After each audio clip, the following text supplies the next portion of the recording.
సంబంధించినటువంటి ఓట్లు తొలగించారని చెప్పేసి వారు ప్రెస్ మీట్ పెట్టినటువంటి పరిస్థితి. ఇది ఆందోళన కలిగించడం కదా, సో ఎలా చూడొచ్చు అంటారు? రాజుగారు నమస్తే. డిబేట్ లో పాల్గొన్న మిత్రులందరూ కూడా నమస్కారం. రాజుగారు, మొదటి మాట, ఇది ఓటర్ల జాబితా సమగ్ర పరిశీలన. ఇది రాష్ట్ర ప్రభుత్వానికి సంబంధించిన అంశం కాదు, కేంద్ర రాష్ట్ర ఎన్నికల కమిషన్కి సంబంధించిన అంశం.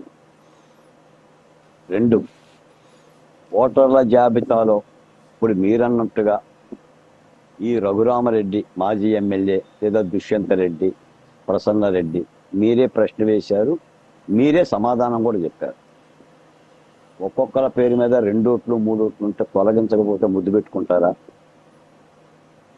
ఎంతకాలం వేశారంటే 2 ఓట్లతో 3 ఓట్లతో వాటి కోసమే ఈ సమగ్ర పరిశీలన జరుగుతుంది.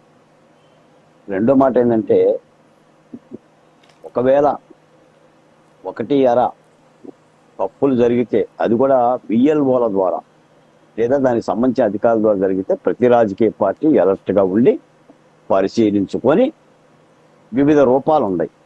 మీరు కలెక్టర్లకు వెళ్ళవచ్చు, లేదా న్యాయస్థానాలకు వెళ్ళవచ్చు, స్థానిక బిఎల్ఓలతో కూడా మాట్లాడచ్చు. ఎక్కడ ఓటు తొలగించాలనే కక్కుర్తి చంద్రబాబు నాయుడు గారికి లేదు, కూటమి ప్రభుత్వానికి లేదు.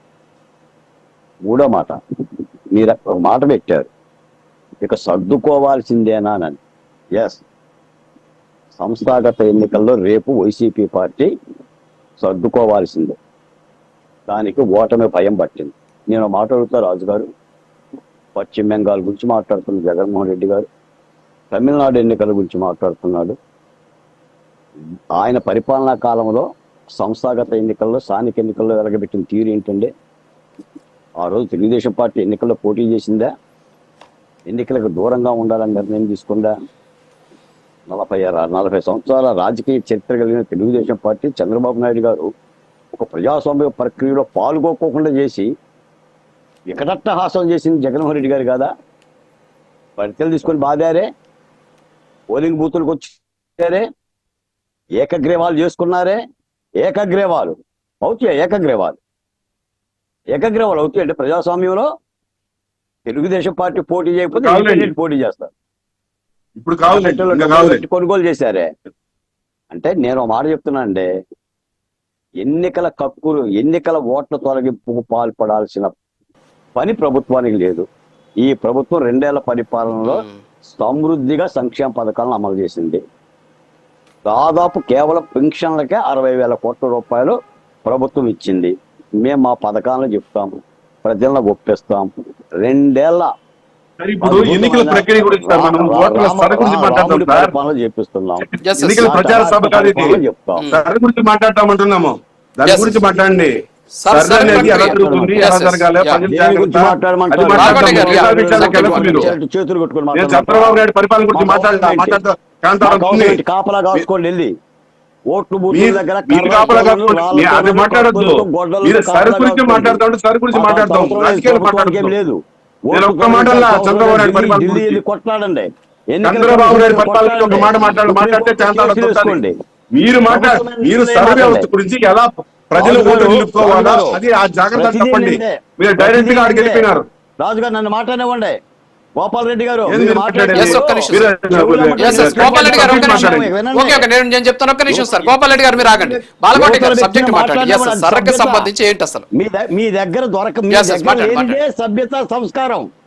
3 వ్యక్తులు విన్నాం. ఒక సబ్జెక్ట్ మీరు ఎందుకంటే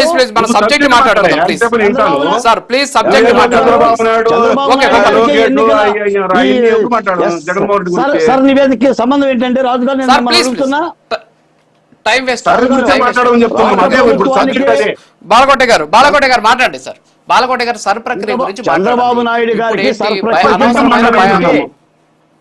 మీరు ఏదేదో విమర్శించాలనే ఉద్దేశంతో రాకూడదు సార్. ఒక్క నిమిషం సార్, గోపాల్ రెడ్డి గారు ఒక్క నిమిషం ఆయన మాట్లాడనివ్వండి సార్. మీరు చెప్పారు కదా, ఆయన మాట్లాడుతున్నారు కదా, ఒక్క నిమిషం ఆగండి ప్లీజ్.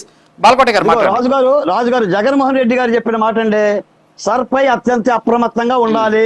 వైఎస్ఆర్సీపీ నేతలకు వైఎస్ జగన్ ఆదేశం. ఈ 4 వారాలు అత్యంత కీలకం. ఏదో రకంగా మన పార్టీ ఓట్లు తొలగించేందుకు చంద్రబాబు కుట్ర. ఏముంది నీ పార్టీ ఓట్లు తొలగించడానికి? నేను అడుగుతున్నాను గోపాల్ రెడ్డి గారు మిమ్మల్ని, మీకు 11 సీట్లు ఎందుకు వచ్చింది చెప్పండి? తొలగిస్తే వచ్చినా జనం ఓట్లు వేయకోకుండా ఉంటే వచ్చినాయా? ఎలా వచ్చింది చెప్పండి? తొలగించాల్సిన అవసరం ఏముందంటున్నా. రెడ్డి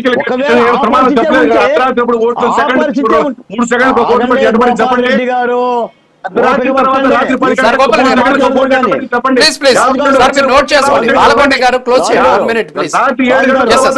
గోపాల్ రెడ్డి గారు ఒక్క నిమిషం ఆగండి సార్. గోపాల్ రెడ్డి గారు సబ్జెక్టు దయచేసి ఆగండి. గోపాల్ రెడ్డి గారు వాస్తవాలు ప్రజల్లోకి వెళ్ళాలి. ఒక్క నిమిషం ఆగండి. బాలకోట గారు 1 మినిట్ మాట్లాడండి. మీరు మందులు వేసుకొని కూర్చోండి సార్, కాస్త మమ్మల్ని మాట్లాడినవ్వండి. మీ టైం వచ్చినా మాట్లాడదు కానీ ప్లీజ్ అలాంటి వద్దు సార్. ప్లీజ్ వినండి. అధికార దుర్వినియోగంతో ప్రతి బూత్ లో కూడా 50 ఓట్లు తీసేందుకు కూటమి ప్రభుత్వం లక్ష్యం. ఒక్కొక్క బూత్ లో 50 ఓట్లు తీసుకుందని జగన్మోహన్ రెడ్డి గారు చెప్తున్నాడు. ఇది తప్పుడు సంకేతం కాదండి? ప్రజల్లో ఒక అభద్రత, ప్రజల్లో ఒక అయోమయం క్రియేట్ చేయడం కాదండి? మీరు ఇలా చెప్పారు పలానా దుష్యంత్ రెడ్డి ఓట్లు తొలగించారని. అదే దుష్యంత్ రెడ్డి పేరు మీద 2 చోట్ల ఉండే ఓట్లు తొలగించకపోతే దగ్గర తీసుకుంటారా ఏంటండి? ఈ రోజున ఏంటంటే ఎవరిని తొలగించినా చూసుకోమనే చెప్తారు. పైపెచ్చి ఒక ప్రక్రియతో అవ్వదు కదా సార్. ముందు తొలగిస్తారు, నోటిఫికేషన్ చేస్తారు, మళ్ళీ సవరణకు అవకాశం ఇస్తారు, ఫిర్యాదులు స్వీకరిస్తారు, అభ్యంతరాలను స్వీకరిస్తారు. ఈ రోజున డిఎస్సి గురించి ఏం చెప్పారండి? 42 ఓపెన్ కేటగిరీ పోస్టులు వస్తే మొత్తం కంబాలకు వచ్చాయని చెప్పారు. కేవలం 9 మంది కంబ సామాజిక అయినా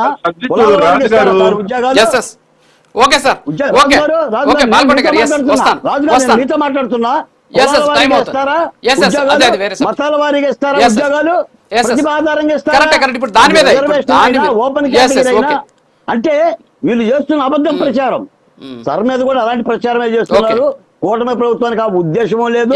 తప్పనిసరిగా ఎన్నికల రణరంగంలో యుద్ధంలో పాల్గొనండి సార్. మీరు ప్రజలకు మంచి చెప్పండి, అయోమయాలు చేయమాకండి, తుంపులాటలు పెట్టమాకండి.